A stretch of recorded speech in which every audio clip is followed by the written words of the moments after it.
Arrival was fast, and the impact was, well, immediate. What's really wild when you look at this timeline is just the speed of it all. I mean, it was first spotted in South Carolina in '96. By '98, it was officially identified down in Florida, and from there, it just went wild. It's a strong flyer, but it also got a lot of help from us, hitching rides with migratory beekeepers, and before we knew it, it was pretty much everywhere. And if you want to talk about impact, get this. In the summer of 1998 alone, just that one summer, the beetle was blamed for wiping out over 20,000 honeybee colonies in Florida. That is a staggering number, and it really served as a massive wake-up call for the entire industry. So for any beekeeper listening, this next part is absolutely key. You've got to be able to spot the enemy. Knowing what you're looking for, both the adult beetle and its larvae, is your first and maybe most important line of defense. The adult beetle itself is pretty small, dark brown or black, and it has these really distinct kind of club-shaped antennae. When you open a hive, they are super quick to scatter and run for the shadows. Real sneaky little things. That can make them tough to spot, especially if you only have a few in the colony. Okay, and this is super important because it clears up a really common mix-up, telling the beetle larvae apart from wax moth larvae. Let's look close. The beetle larva on the left, see those little spines running down its back? And it only has 6 proper legs, all up near the head. The wax moth larva, on the other hand, is smoother, has those extra little prolegs down its body, and here's the dead giveaway. It spins those messy silk tunnels all through the comb. Nailing this difference, it's everything.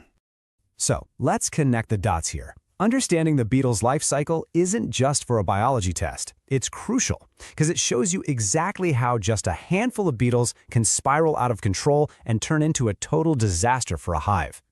If there's one thing to remember about managing these pests, it's this. A strong, booming, healthy colony, they can usually handle these beetles. The worker bees will literally police them, push them into corners, and keep them from laying eggs. But the second that colony gets a little weak or stressed, bam! The beetles see their opening, and they take it. And this is what happens next. It is not pretty.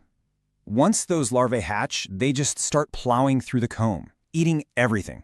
Brood, pollen, honey, and as they do this, their waste makes the honey ferment. It creates this disgusting, slimy mess that actually causes the bees to just give up and leave. They abandon their own home. It's heartbreaking. So let's break down that cycle. Step 1. Adult beetles sneak around and lay eggs in the hive. Step 2. The larvae hatch and spend the next week or so causing all that damage we just talked about. Step 3, and this is a key weakness, they crawl out of the hive and burrow into the soil nearby to pupate for 3 to 5 weeks. Then, Step 4, a whole new generation of adult beetles emerges from the ground, ready to fly off and start the nightmare all over again in another hive. Okay, so we've seen the problem. It's a nasty one. But now let's talk about what we can actually do about it. Honestly, the best strategy isn't about fighting off a huge infestation. It's about making sure one never gets started in the first place. Prevention is everything. Think of this checklist as your game plan. It all starts with keeping those colonies strong and healthy. But it's not just about the hives themselves. Your honey house has to be spotless. Get that honey extracted right away, and whatever you do, never ever toss spur comb on the ground. It's basically rolling out the welcome mat for beetles. And if you do find larvae, don't just flick them onto the ground. You have to actually remove and kill them, otherwise you're just helping them complete their life cycle. All right, but what if prevention isn't enough? What happens when you've already got a beetle problem on your hands? Let's get into the control methods. What's out there, what works, and really importantly, what the risks are. So inside the hive, your first go-to is usually going to be traps. These are cool little non-chemical devices that you stick between the frames. The beetles get attracted by a lure, they crawl inside looking for a place to hide from the bees, and plop, they fall into some oil and can't get out.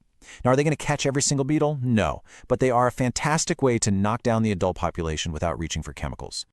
Okay, now we're getting into the chemical options, and look, this is where you have to pay really close attention. One option is Checkmite Plus. It's a plastic strip with a pesticide called Coumaphos, and you place it on the bottom board of the hive. The idea is that as beetles hide down there, they touch the strip and it kills them. But let's be crystal clear about the risks here. And this quote says it all. This is a serious chemical. You have to remove any honey supers before you use it, and any honey the bees make during treatment, you can't eat it. You mess this up, and it's dangerous for you, and it's dangerous for your bees. Period. There's another chemical approach, but this one happens outside the hive. Remember that vulnerable stage when the larvae pupate in the soil? Well, GuardStar is a liquid soil drench with permethrin, and you apply it to the ground around the hive to kill them during that stage. And again, the warning could not be more serious. Let's not mince words.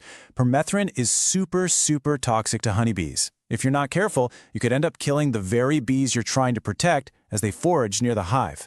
That's why experts say this should only be used with extreme caution and really only as a last resort if a hive is on the verge of collapse. So where does all this leave us? What's the bottom line? Well, any hope of completely getting rid of the small hive beetle, that ship has sailed. They are here and they're here to stay. It's become the new normal for beekeepers. But the good news? It is a manageable problem. With good, vigilant beekeeping practices, you can absolutely keep their impact to a minimum. And that brings us to a final thought. The story of how the small hive beetle arrived and spread so quickly is a really powerful lesson. It makes you stop and think, right? What did we learn from this whole thing? And maybe more importantly, how do we take those lessons and get ready for the next unwelcome guest? Because, there's always a next one on the horizon.